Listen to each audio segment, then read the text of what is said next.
Di awal film, kita diperlihatkan sosok Umar bin Khattab radhiyallahu anhu yang sedang menjalankan ibadah haji bersama semua umatnya. Di tengah putaran tawaf, sebuah doa yang menggetarkan langit terucap dari lisannya. Ya Allah, berikan aku harta di dunia ini tidak terlalu banyak dan tidak terlalu sedikit, sehingga aku tidak melampaui batas dan juga tidak melupakan tanggung jawabku. Jumlah yang kecil tapi sedikit lebih baik daripada besar tapi menyebabkan lupa kepadamu. Ya Allah, umurku bertambah dan telah banyak hilang kekuatanku, tetapi kewajibanku semakin bertambah. Panggillah aku ketika aku bisa memenuhi tanggung jawabku tanpa meninggalkan salah satu pun. Setelah selesai bertawaf, beliau langsung berkhutbah kepada semua umat muslim di sana.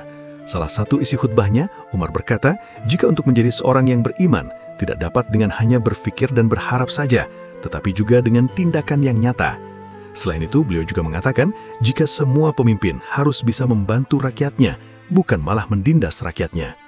Menurutnya, lebih baik mengganti pemimpin sesering mungkin daripada mempertahankan pemimpin yang tidak berpihak pada rakyatnya sama sekali. ألا وإني والله لم أرسل عمالي إليكم ليضربوا أبشاركم فليرفعه إلي وخير لي أن أعزل كل يوم واليا من أن أبقي ظالما ساعة من نهار تبديل الوالي أيسر من تبديل الرعية. Setelah melaksanakan haji, beliau pergi menuju Madinah dan dalam perjalanannya di sebuah bukit yang bernama Manjanan, Umar tiba-tiba berhenti dan menangis. Lalu salah satu pengawalnya bertanya, "Wahai Amirul Mukminin, mengapa engkau menangis?" Dengan suara yang berat, penuh kenangan, Umar pun mulai bercerita. 6 tahun sebelum diutusnya Nabi Muhammad, Umar adalah seorang pemuda biasa. Dia bekerja sebagai pengembala unta milik ayahnya, Al-Khattab. Setiap hari dia menggiring unta-unta itu di lembah Manjanan di bawah teriknya matahari. Umar muda merupakan seorang yang bijak dan taat dan pekerja keras. Itu bisa dibuktikan ketika setiap hari beliau selalu membawakan kayu bakar untuk bibinya. Sebagai balasan, bibinya pun lalu memberikan kurma dan kismis sebagai upah karena telah membantunya. Setelah menjalankan semua aktivitasnya, Umar pun pulang ke rumah. Namun langsung disambut dengan kemarahan oleh ayahnya Al-Khattab karena Umar meninggalkan unta-untanya di lembah Manjanan. Di sini Umar meyakinkan pada ayahnya jika unta-untanya akan aman dan tidak akan ada yang berani mencurinya. Namun Al-Khattab tidak mempercayai perkataan anaknya tersebut dan menyuruh agar segera kembali menjaga unta-untanya itu. Umar lalu meminta izin pada sang ayah jika dia ingin sekali berdagang seperti kebanyakan penduduk Mekah saat itu. Tapi ayahnya langsung menolak dengan alasan dari semua anaknya, Umarlah yang paling cakap untuk mengurus unta-untanya. ذكرت المال والتجارة ألا أتجر؟ وأين المال الذي تتجر به؟ أن أباك ينام على خبيئة من الذهب. إنك لتخاطبني خطاب الأجير للولد. Percakapan mereka terdengar oleh saudaranya Zaid bin Khattab.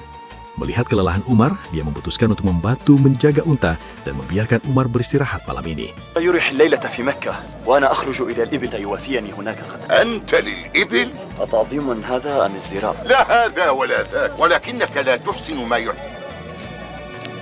Umar pun kembali ke lembah Manjanan menjaga unta-untanya. Di sini, Umar lagi-lagi menunjukkan sifatnya sebagai pemuda yang berwawasan luas. Berbeda dengan pemuda-pemuda pada umumnya di Mekah, walaupun belum masuk Islam, dia sudah mencerminkan perilaku Islam. Di antaranya berakhlak baik, adil, serta bijaksana. Barang siapa yang teguh dalam pendirian, tidak akan goyah. Barang siapa takut pada kematian, maka kematian akan menguasainya, walaupun dia lari menggunakan tangga menuju langit. Begitulah sepenggal syair yang dilantunkan Umar pada temannya saat sedang bercerita tentang kehidupan. Datanglah Zaid, saudaranya, memberikan sejumlah uang untuk modal berdagang kepada Umar. ما هذا؟ ألم تقل لي إنك تحب أن تتجر؟ امضي إلى الشام في عير قريش واقضي منها وطنا واروي لي عن بساتينها وقصورها وحسانها. Dan sejak saat itu, Umar meninggalkan profesinya sebagai pengembala, memulai perjalanan barunya sebagai seorang pedagang.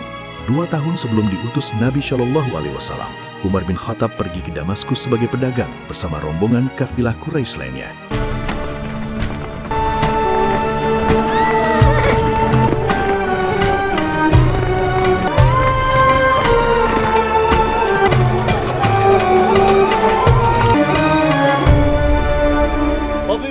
Saat Umar menjadi pedagang, beliau sangat mengedepankan kejujuran dan keadilan. Hari itu, temannya yang biasa membeli dagangannya mengajak memonopoli barang dagangan agar dapat meraup keuntungan yang besar. Namun Umar menolak dan tidak ingin melakukan kecurangan. Baginya, keuntungan yang didapat dari hasil kecurangan akan merugikan dirinya sendiri dan orang lain. منك ومن أصحابك فتحكرة عليه بيني وبينك. كونوا أصحابي فأنتفع من خلفهم بغير علمه. أوت كما تشاء وسمت ما شئت من الثمن. إنما أغار على الحق أن كان، فإن الظلم مرتعه وخيم، ومن كره الظلم لغيره كرهه لنفسه. Lalu setelahnya, Umar berjalan-jalan bersama kerabatnya untuk melihat kota perdagangan Damaskus itu.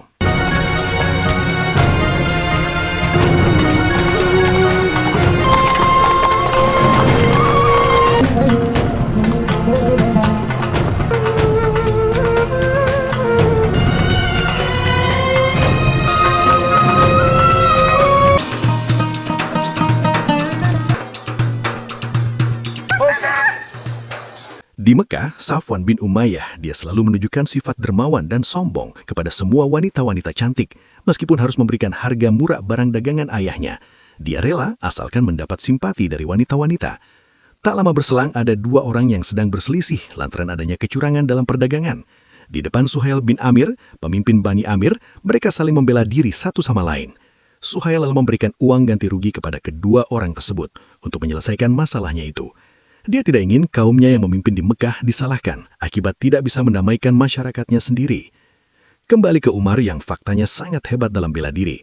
Itu bisa dibuktikan ketika beliau mengikuti pertarungan, duel di sebuah pasar. Dengan keahlian bela diri dan gulat yang ia miliki, sangat mudah untuk mengalahkan semua musuh-musuhnya itu, sehingga wajar saja dia sangat disegani oleh masyarakat Quraisy Mekah. Karena kehebatannya itu, Abu Sufyan bin Harb, Safwan bin Umayyah, Khalid bin Walid, dan Ikrimah bin Abu Jahal adalah sebagian teman Umar ketika muda, dan selalu membanggakan jika Umar memenangkan duel di pasar.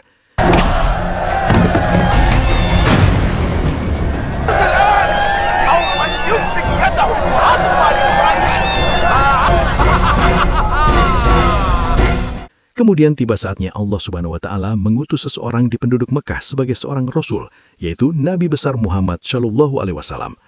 Wahyu pertama Allah Subhanahu wa Ta'ala kepada Nabi Muhammad Shallallahu Alaihi Wasallam adalah surat Al-Alaq. Bacalah dengan menyebut nama Tuhanmu yang menciptakan. Dia telah menciptakan manusia dari segumpal darah. Bacalah, dan Tuhanmu lah yang maha mulia, yang mengajarkan manusia dengan pena. Dia mengajarkan manusia apa yang tidak diketahuinya. Iqra bismi rabbikal ladzi khalaq. Khadijah, istri Rasulullah Shallallahu Alaihi Wasallam, lalu menyuruh Ali bin Abu Thalib yang saat itu berumur 12 tahun untuk memanggil pamannya, Waraqah bin Naufal, untuk mendengarkan wahyu Allah Subhanahu Wa Taala kepada Nabi Shallallahu Alaihi Wasallam. Waraqah pun langsung mempercayai Nabi Shallallahu Alaihi Wasallam jika beliau merupakan kebenaran. Itu adalah malaikat yang sama saat diutus pada Nabi Musa bin Imran. Dia berharap bisa hidup lebih lama lagi saat kaum Nabi Shallallahu Alaihi Wasallam mengusirnya, maka dia akan memberikan perlindungan penuh kepadanya, karena siapapun yang datang dengan pesan yang sama pasti akan dimusuhi kaumnya. Lalu setelahnya, dia meminta Ali untuk selalu berada di sebelah Nabi Shallallahu Alaihi Wasallam untuk mendengarkan pesan kebenaran dari Allah Subhanahu Wa Taala. Di tempat lain terlihat Abu Bakar Asy-Syiddiq radhiyallahu anhu yang merupakan salah satu sahabat Nabi Shallallahu Alaihi Wasallam yang telah memeluk Islam. Dia bertemu dengan Abu Jahal yang menanyakan kepada Abu Bakar mengapa sudah tidak pernah berkumpul lagi dengan kami Bani Maksum. Abu Bakar pun langsung menjawab jika dia saat ini sedang sibuk dan lagi pula mereka tidak membutuhkan dia saat ini. Mendengar perkataan tersebut, Abu Jahal pun mulai curiga dengan Abu Bakar tentang rahasia yang sedang disembunyikannya olehnya. Tak lama datanglah Umar bin Khattab dan mengajaknya untuk segera menghadiri sebuah pertemuan. Abu Bakar lalu bertemu dengan Utsman bin Affan dan di sini wajah dari Abu Bakar penuh dengan keresahan. Lalu Utsman pun menawarkan untuk mendengarkan keresahan dari sahabatnya tersebut. Abu Bakar lalu menceritakan risalah dan ajaran yang dibawa Nabi Muhammad SAW kepada Utsman bin Affan dan memintanya untuk merahasiakannya karena jika kaum Quraisy tahu, maka akan terjadi kekacauan di Mekah. وكذلك أمر عظيم العرب مثله من قبل وأمرها في الدنيا والآخرة. Sementara itu, Ali mendatangi ayahnya Abu Thalib dan menceritakan apa yang ia dengar serta apa yang dialami oleh sepupunya Nabi Muhammad SAW. Ali mengatakan pada ayahnya jika sepupunya Nabi Muhammad SAW diutus menjadi nabi oleh Allah Subhanahu wa Ta'ala dengan wahyu yang telah diturunkan, yaitu kitab Al-Quran dan agama Islam. Mendengar hal itu, Abu Thalib pun meminta Ali untuk menceritakan semua yang ia ketahui saat ini. إنها الصلاة يا أبتي محمد بلى والله إنه لنبي وإن الوحي لا يتنزل عليه بكلام الله القرآن وأنا على دينه الإسلام. نبي، وحي، قرآن، إسلام. تعال اجلس وحد. ما هذا الدين الذي تذكر؟ Cerita lalu berpindah pada seorang pemuda bernama Ammar bin Yashir. Dia sudah memeluk Islam dan meyakini kenabian Nabi Muhammad SAW. Namun kedua orang tuanya, Yasir dan Sumayyah, masih berpegang teguh dengan agama Bani Makhzum yang sekaligus telah menyelamatkan dan memberikan perlindungan kepada mereka. Kembali ke Abu Talib yang sudah mendengarkan semua cerita dari Ali, memintanya untuk merahasiakan pengetahuan ini kepada siapapun, sampai nanti tiba saatnya Allah SWT menghendaki untuk disebarkan. Di sisi lain, Umar bersama Abu Jahal dan para Bani Makhzum membahas sebuah isu yang beredar tentang kenabian Nabi Muhammad SAW. Di sini, Abu Jahal langsung meluapkan kemarahannya dan juga sekaligus menunjukkan kesombongannya dengan mengatakan jika mereka harus tetap tunduk dan taat kepada agama nenek moyang dan bagaimana mungkin orang dari Bani Hashim menjadi nabi dan pemimpin bagi mereka semua. Dengan tegas, ia akan menentang dan menghentikan semua ajaran yang diberikan oleh Nabi Muhammad kepada suku Quraisy. لأن محمدا يدعو إلى دينه خفية من أمن له. ما نحتاج إلى أن نسمع منه وذاك بعد كل الذي بذلناه نازعناهم الشرف والسيادة. 3 tahun setelah diutusnya Nabi Muhammad SAW menjadi seorang Rasul, saat bersama Ammar dan beberapa pengikut Nabi SAW melaksanakan salat jauh dari Ka'bah untuk menghargai para tetua Quraisy yang belum menerima ajaran Islam. Namun tiba-tiba datanglah Abu Sufyan yang memaki dan mencela cara beribadah mereka, sehingga terjadi perdebatan dan perkelahian di antara mereka semua. ودينه الذي فارق به وما كان همسا صار دندنة بئس المشهد ولا أظن إلا أنه قد صار معكم عديد. يا أبا سفيان، قد اجتهدنا وسعنا ولذاك ترانا نصلي في هذا الشعب ثم شاء الله أن تطلع علينا الساعة. وقد رضيت يا سعد أن تكون مع هؤلاء الأراذل أنت من قريش وبني زهرة. ما أنتم فيه من السبب. Ammar lalu pulang dengan kondisi mukanya yang lebam. Dia lalu menceritakan kepada kedua orang tuanya bahwa dia telah berkelahi dengan Abu Sufyan. Sontak saja membuat Yasir sang ayah langsung merasa ketakutan karena anaknya berani melawan Abu Sufyan yang merupakan salah satu petinggi di suku Quraisy. Namun di sini, Ammar tak sedikit pun takut dengan Abu Sufyan, bahkan semua petinggi dari suku Quraisy. Dia lalu mencoba menyadarkan kedua orang tuanya dengan ajaran Islam yang dibawa Nabi Muhammad SAW dan lalu membacakan surat Al-Duha di depan kedua orang tuanya itu. A'udzu billahi minasyaitonir rajim. Bismillahirrahmanirrahim. Wad-duha wal-laili idza saja. Ma wadda'aka rabbuka wama qala. Walal akhiratu khairul laka minal ula. Fa ammal yatima fala taqhar. Wa ammas sa'ila fala tanhar. Wa amma bi ni'mati rabbika fahaddits. Di sisi lain, keluarga besar dari Abu Sufyan atau dikenal dengan keluarga Utbah bin Rabi'ah sedang melakukan pertemuan untuk membahas ajaran Nabi Muhammad SAW. Utbah dan Uzaifah sangat bijak menanggapi kondisi tersebut, khususnya Uzaifah yang diam-diam telah memeluk Islam, sementara Abu Sufyan dan istrinya Hindun terlihat sangat bersemangat ingin menghentikan dan menghancurkan dakwah dari Nabi SAW. Untuk Utbah sendiri memutuskan untuk lebih menggunakan otak dan strategi yang lebih baik untuk menghentikan dakwah Nabi SAW. فمن خرج من القوم إليه وها هو ربيب أبي طالب أن تتركون محمدا وأصحابه حتى يستفحل أمر. كفى جدالا الآن. الحلم فإما أن يكون زعم النبوة مغنما لنا. هذا قولي فأنصتوا وأطيعوا. Kembali ke Ammar dan kedua orang tuanya yang kini hati mereka sudah luluh setelah dibacakan surat Al-Duha oleh Ammar tadi.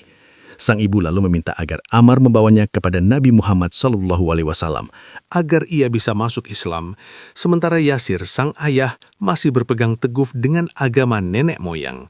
Karena ketakutannya pada para petinggi Quraisy, khususnya pada Bani Makhzum yang sudah menolongnya. Di sisi lain, di arena pertarungan pasar, terjadi duel antara Wahsy, budak dari Zubair, dengan Bilal bin Robah, budak dari Umayyah. Umayyah menyuruh Bilal menghadapi Wahsy hanya untuk menunjukkan kesombongannya pada semua petinggi suku Quraisy. Meskipun Umar tidak setuju dengan keputusan Umayyah yang tidak adil menyuruh Bilal menghadapi orang yang lebih besar darinya, alhasil Wahsy yang memang lebih hebat bertarung pun memenangkan duel itu melawan Bilal yang membuat Umayyah pun pun merasa malu akibat kekalahan Bilal tersebut. أرنا منك اليوم قوة.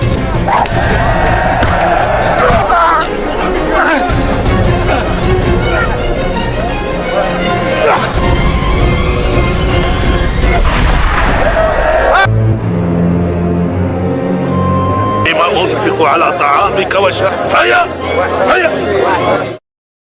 Singkatnya, Allah Subhanahu wa Ta'ala lalu menurunkan perintah untuk memberikan peringatan pada orang-orang beriman dalam surat Asy-Syura ayat 214 sampai 215. Abu Thalib didampingi Hamzah dan Abbas lalu mengumpulkan semua Bani Hashim untuk meminta dukungan pada mereka atas dakwah dari Nabi Muhammad SAW. Abu Thalib adalah tetua dan pemimpin yang didengar oleh Bani Hashim setelah wafatnya ayahnya Abdul Muthalib. Lalu tak berselang lama, tiba-tiba datanglah Abu Lahab yang merupakan saudaranya, mencoba memprovokasi penduduk Bani Hashim untuk tidak mendukung ajaran Nabi Muhammad SAW. Namun usahanya itu pun sia-sia, karena semua Bani Hashim lebih percaya pada Abu Thalib dibanding dengan dirinya. هي والله استوى. هذا ما قلت وأقول. خذوا مني. أنا كذلك عمه. والله ما رأيت أحدا جاء على بني أبيه بشر مما جاءكم به الله وقومه ثم يهلل في العرب قاطبة الطاقة. سمعتم قولي وقول هذا فأيسنا يا أبا طالب فكلنا.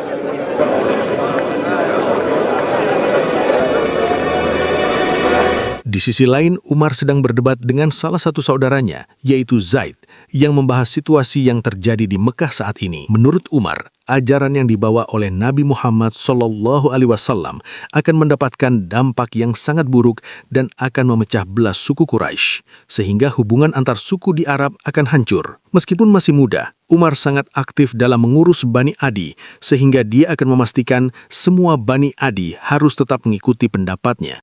فكيف إذا أصبحت العرب وقد تفرقت كلمة قريش؟ ليست قريش على شيء من الدين الحق. أين تذهب قريش عندئذ؟ ولا أحملن عليه بني عدي. Setelah itu, Umar bin Khattab lalu pergi untuk menghadiri pertemuan para tetua, petinggi suku Quraisy. Setelah tiba di Darun Nadwah, dia mendapati jikaf Abu Sofyan, Khalid bin Walid, dan teman-teman yang lain sedang berjudi. Umar pun langsung memarahi semua teman-temannya tersebut dengan mengatakan, bagaimana mungkin kalian asyik berjudi sedangkan di dalam para tetua sedang membahas hal yang sangat serius. Setelah menegur semua teman-temannya, Umar pun segera masuk untuk mengikuti pertemuan para tetua suku Quraisy. Terlihat rapat para petinggi Quraisy dari beberapa bani, di antaranya Abu Jahal, Walid dari Bani Makhzum, Utbah dari Bani Abdi Syam, Syair dari Bani Amir, serta Umar bin Khattab yang paling muda dari Bani Adi, dan para tetua Quraisy lainnya sedang membahas tentang isu kenabian Nabi Muhammad SAW. Di sini, Abu Jahal meminta agar seluruh suku Quraisy bertindak tegas dan memerangi dakwah Nabi Muhammad SAW yang dianggap telah mengganggu dan memecah belah agama nenek moyang mereka. Dia juga marah kepada beberapa tokoh yang bijaksana seperti Abu Bakar, Uthman bin Affan, Ubaidah, dan Abdurrahman bin Auf yang telah ikut bergabung dan melindungi dakwah Nabi SAW. Abu Jahal juga mempertanyakan kenabian Muhammad SAW yang notabene berasal dari Bani Hashim. Mengapa bukan dirinya atau para petinggi Quraisy lainnya yang lebih kaya raya? Di luar Darun Nadwah, Ammar bin Ash terkejut dengan kata-kata Bilal yang sangat bijaksana dan cerdas. Menurutnya, seorang budak yang memiliki kecerdasan akan jauh lebih berbahaya dibandingkan budak yang hanya ahli dalam bertarung. Kembali ke Darun Nadwah, Walid dari Bani Makhzum meminta agar Abu Jahal menunggu waktu yang tepat untuk memerangi Nabi Muhammad SAW. Utbah berpendapat dengan lebih bijak. Ia mengatakan bahwa Muhammad SAW tidak mungkin berbohong. Menurutnya, dakwah tersebut tidak perlu terlalu dikhawatirkan karena Tuhan tidak perlu mempertimbangkan siapapun dalam memilih walinya. Setelah itu, Umar bin Khattab mulai berbicara dan memberikan saran kepada para petinggi Quraisy. Menurutnya, untuk menghentikan dakwah Nabi Muhammad SAW, mereka harus meminta kepada pamannya sendiri, yaitu Abu Thalib, untuk membujuk Nabi agar menghentikan dakwahnya, karena hanya pamannya lah yang mungkin bisa didengar oleh Nabi SAW. Saran dari Umar itu akhirnya disetujui oleh para petinggi Quraisy. Akan tetapi, saran tersebut membuat Abu Jahal tidak terima terhadap Umar yang dianggap tidak berpihak kepadanya. Menurutnya, saran Umar telah mempermalukannya di depan Utbah dan para petinggi Quraisy lainnya. Abu Jahal sangat ingin menghentikan dakwah Muhammad SAW karena merasa iri kepada Bani Hashim. Abu Jahal yang marah melihat Utbah tidak terlalu serius menanggapi Nabi Muhammad, menganggap karena mereka sama-sama berasal dari Bani Abdul Manaf. Abu Jahal yang berasal dari Bani Makhzum, yang selama ini bersaing dengan Bani Hashim demi nama besar kaumnya, sangat iri karena kenabian yang berasal dari Bani Hashim. Dia pun mengatakannya kepada Umar, "Kapan kita Bani Makhzum mendapatkan penghargaan seperti itu?" Abu Jahal menekankan bahwa dia tidak ingin mengakui Nabi Muhammad meskipun sudah menunjukkan berbagai bukti dan akan terus melawan Bani Hashim. وعلى هذا خالفت محمدا لا لخلق والله لو كان من عدي ما اختلف الحال عندي إلا لأنه ذكر أرحامه مع بني هاشم. متى ندرك نحن بني مخزوم مثل هذه؟ جاءنا بكل آية بل نقيم وثبنا بهم ولم نبالي. احفظ هذا عن خالك يا ابن حنتمة. Di rumah Abu Sufyan mempertanyakan pendapat Utbah yang juga merupakan mertuanya mengenai sikapnya dalam pertemuan tadi yang bertentangan dengan Abu Jahal. Utbah kemudian menjawab dengan bijak. Sebenarnya mereka tidak marah kepada Nabi Muhammad SAW, khususnya Abu Jahal, yang sebenarnya hanya iri karena seorang nabi dipilih dari Bani Hashim, bukan dari keturunannya. Menurut Utbah, Abu Jahal juga orang yang bodoh dan licik. Bahkan jika dibandingkan dengan tali sepatu Nabi Muhammad SAW, maka tali sepatu Nabi jauh lebih berharga daripada Abu Jahal. Tak berselang lama, datanglah Hindun yang lebih setuju dengan Abu Jahal untuk menentang ajaran Nabi Muhammad SAW. فما أحرانا أن نجتمع معهم على هذا نلتقي مع بني مخزوم. صدقت هند يا أبا الوليد صدق. لو كانت هند رجلا لسادت قومها. Di tempat lain, Abu Lahab dan istrinya mulai merasa panas dengan dakwah Nabi Muhammad SAW. Terutama Abu Lahab yang masih merasa malu ketika Bani Hashim tidak mau mendengarkannya dan justru lebih mendengarkan Abu Thalib. Mereka berdua kemudian merencanakan untuk membuat teror kepada Nabi Muhammad SAW. وعلي أنا ولكن بنو هاشم كأنني البعير الأجل فلأقبحن رأيه وأوضعن قدره. واللات والعزى معك وأنا معك لترين ما أفعل به. Di sisi lain, Umar bin Khattab mendatangi rumah adiknya, Fatimah binti Khattab, dan bertemu dengan iparnya, Sa'id bin Zaid, serta saudaranya, Zaid bin Khattab. Umar kemudian membahas hasil pertemuan para petinggi Quraisy tadi, di mana dakwah Nabi Muhammad SAW membuat Abu Jahal marah dan berniat memeranginya. Di sini, Zaid mengatakan bahwa ia tidak menyukai Abu Jahal, meskipun ia adalah pamannya sendiri. Ia tidak suka mengabdi kepada Abu Jahal dan lebih memilih mengabdi kepada Umar yang jauh lebih bijaksana dalam menentukan keputusan. فاني منك أن أبانا واحد وإن لم تكن أمنا واحد وإن كنت أغبطك على كل ما عداه عمر بن الخطاب لا يسلمه حكم رأيه رجاء أحد أو خشية منه رضي من رضي وكره من كره كان خاله أبا الحكم بن هشام. Di sisi lain terlihat Ummu Jamil, istri Abu Lahab, sosok wanita yang diberi julukan Hammalatal Hatab, pembawa kayu bakar dan penyebar fitnah. Wanita yang disebutkan dalam surat Al-Lahab ayat 4 dan 5. Begitu pula istrinya pembawa kayu bakar, penyebar fitnah. Di lehernya ada tali dari serabut yang dipintal. Ayat yang turun bahkan di saat dia masih hidup. Memulai aksinya dengan menebarkan semak-semak berduri di jalan yang dilalui Rasulullah dan meletakkannya di depan rumah Rasulullah. Dia adalah orang yang selalu memberikan fitnah dan umpatan kepada Rasulullah. Di tempat lain, Abu Bakar dan Utsman bin Affan memberikan nasihat kepada kaum muslimin. Abu Bakar berkata, "Jangan berkecil hati dengan kelemahanmu dan sedikitnya jumlahmu. Demi Allah yang tiada Tuhan selain Dia, apa yang Allah dan Rasul-Nya janjikan pasti akan terjadi. Agama Islam akan tersebar hingga titik terjauh di timur dan barat. Allah akan memberikan kerajaan Persia dan Bizantium kepada umat muslim. Jangan terlalu dipikirkan dan jangan biarkan kebencian kaum Quraisy kepadamu menyebabkan keputusasaan. Sikap buruk harus dibalas dengan sikap yang baik. Jika tidak, merekalah yang akan menang, karena mereka berhasil membuat kita menjadi seperti mereka. La ilaha illahu, la yasduqanna Allahu aqsal masyriqi wal maghrib, wa yafi'anna Allahu. Saddaqna nabiyana ya Abu Bakr. Wa alzamana khulqa. Di sisi lain, terjadi perdebatan antara Wahsy dengan Bilal bin Rabah. Bilal menyayangkan cara Wahsy menyerangnya saat berduel tadi. Namun Wahsy berdalih bahwa hal itu ia lakukan hanya untuk membuat majikannya senang. Di sini, terdapat perbedaan di antara mereka berdua. Wahsy merasa pasrah dengan nasibnya sebagai seorang budak yang tidak memiliki kesempatan untuk hidup seperti orang lain pada umumnya. Sementara Bilal bin Rabah lebih optimis. Ia meyakini bahwa suatu hari nanti dia bisa bebas dari kekangan perbudakan. Singkatnya, sesuai keputusan rapat para petinggi Quraisy, mereka menemui Abu Talib untuk membujuknya. Walid langsung mengatakan kepada Abu Talib agar segera menyuruh Nabi Muhammad SAW menghentikan dakwahnya. Ia juga mengancam bahwa para petinggi Quraisy akan bertindak sendiri dan membinasakan Abu Talib beserta kaumnya jika pesan itu tidak disampaikan kepada Nabi.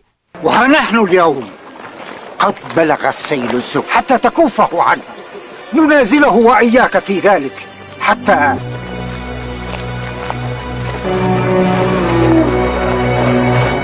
Di sisi lain, meskipun Umar berada di pihak Quraisy, ia tidak setuju dengan tindakan tersebut.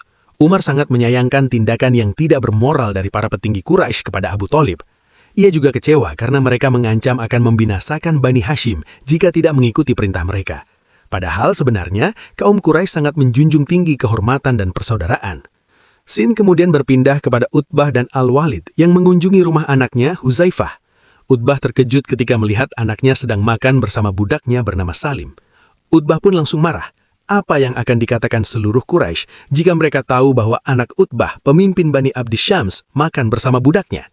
Namun, Huzaifah menjawab dengan tenang bahwa ayahnya tidak perlu memperdulikan hal tersebut. Ia juga membahas tentang kematian dan hari pembalasan yang membuat Utbah mulai curiga bahwa anaknya telah menjadi pengikut Nabi Muhammad SAW.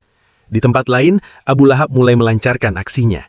Ia membuang kotoran di depan rumah Nabi Muhammad SAW.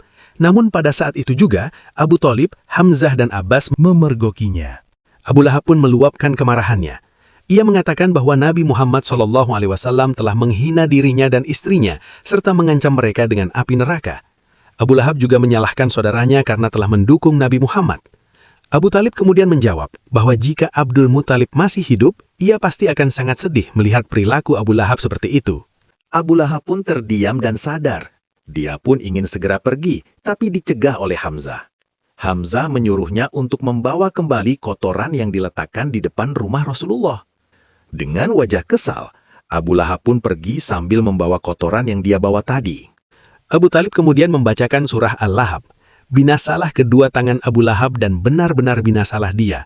Tidaklah berguna baginya hartanya dan apa yang ia usahakan. Kelak dia akan masuk ke dalam api yang bergejolak. Dan begitu pula istrinya, pembawa kayu bakar penyebar fitnah. Di lehernya ada tali dari sabut yang dipintal. تبت يدا أبي لهب وتب ما أغنى عنه ماله وما كسب سيصلى نارا ذات لهب وامرأته حمالة الحطب في جيدها حبل من مسد إلا أنه أحمق الناس مؤيد بالوحي حقا. Setelah itu mereka bertiga bertemu dengan Nabi SAW untuk menyampaikan pesan dari para petinggi Quraisy. Abu Talib berjanji akan memberikan perlindungan kepada dakwah Nabi. Ia juga meminta Nabi agar tidak khawatir terhadap semua ancaman dari para petinggi Quraisy. Abu Talib bahkan meminta Nabi untuk terus melanjutkan dakwahnya. Di Darun Nadwah, para petinggi Quraisy kembali mengadakan pertemuan untuk membahas penolakan Nabi Muhammad SAW untuk menghentikan dakwahnya. Abu Jahal mengatakan bahwa Abu Talib telah gagal dan menolak menyerahkan Nabi kepada kaum Quraisy. Karena itu, ia berencana menyerang Nabi Muhammad SAW beserta kaum Bani Hashim. Namun, Umar bin Khattab langsung menyangkal ide tersebut. Menurutnya, jika hal itu terjadi, maka akan terjadi perpecahan di antara bangsa Arab dan menjadi aib besar bagi kaum Quraisy, karena seluruh bangsa Arab pasti akan mengecam perbuatan mereka terhadap Nabi dan Bani Hashim. Bagaimanapun, juga kakek Nabi, yaitu Abdul Muttalib, adalah pemimpin Quraisy yang sangat dihormati. Umar kemudian memberikan saran agar tidak menyerang Nabi SAW dan Bani Hashim terlalu cepat, karena tindakan kekerasan tersebut justru akan membuat banyak orang berbondong-bondong menjadi pengikut Nabi. mereka akan melihat kekerasan kaum Quraisy dan justru bersimpati kepada Nabi. الذي أسلمتم إليه أمركم فصل الكلام فتحملهم الحمية على الدخول في دين محمد وما يفعلون حتى يدخل معهم من يرى. Mendengar hal itu, Utbah langsung setuju dengan pendapat Umar yang bijak. Dengan penuh keyakinan, Utbah pun mengajak semua tetua Quraisy untuk bernegosiasi langsung dengan Nabi Muhammad. Utbah pun berkata, "Kita belum mencoba untuk berbicara langsung dengan Muhammad. Haruskah kita berbicara dengannya?"